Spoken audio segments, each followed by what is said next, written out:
Today I'll try to explain electric field to you. In this video we will talk about visualizing the electric field that is created by a point charge and draw a relationship between the physical representation and the mathematical explanation of an electric field. I am using PET simulation here. You can also try it and see yourself. Here are a couple of options. +1 nanocoulomb charge, -1 nanocoulomb charge and sensors. As we all know, charges are of two types, positive and negative.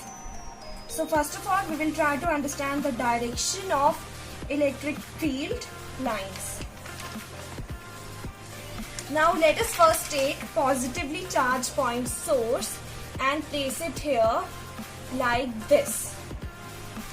We see that positively charged point source emits an electric field that radiates outwards from the source. These lines here are actually field lines, electric field lines that are coming from the point source, and as we move further and further, these lines start to fade away. This means that the strength of the electric field is strongest near the point charge and weakest when taken away. These directions here, these vectors here tell us actually in what direction will this point charge accelerate. Now let me put it back here and take negative charge. We can see that the electric field lines are now pointing towards the source of the charge and are strongest near the source, and as the distance increases, these lines also fades away. Now let us learn the use of sensor here. Let me again put the positively charged particle here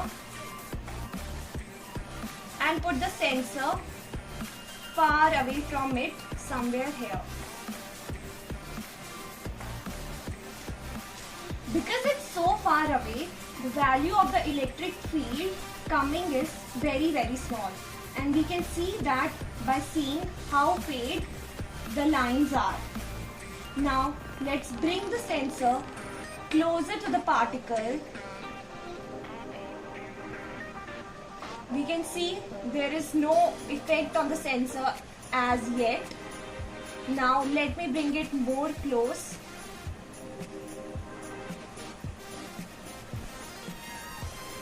As I am bringing it closer to the particle, the electric field gets stronger, and we can see the red arrow of the sensor particle. This arrow tells us about the direction the particle is going to accelerate due to the force being exerted from the point source onto the sensor.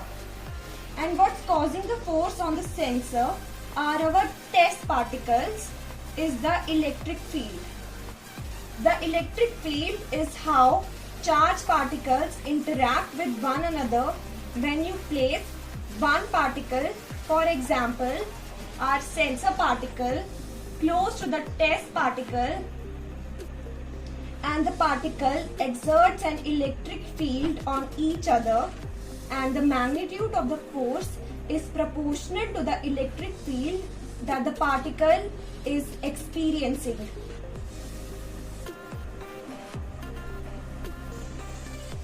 Now let me do the same for the negatively charged particle.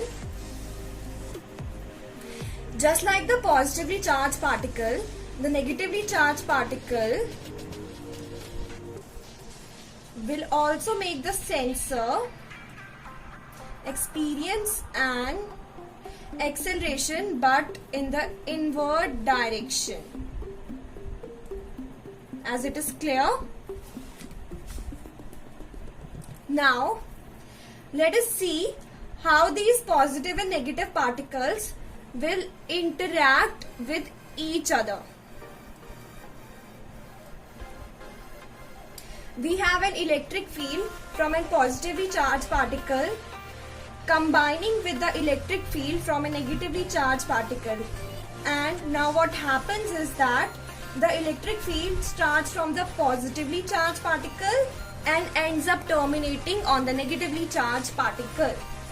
Now, if I keep the sensor near the positively charged particle, it wants to accelerate away from that particle and ultimately pulled in accelerating towards the negatively charged particle.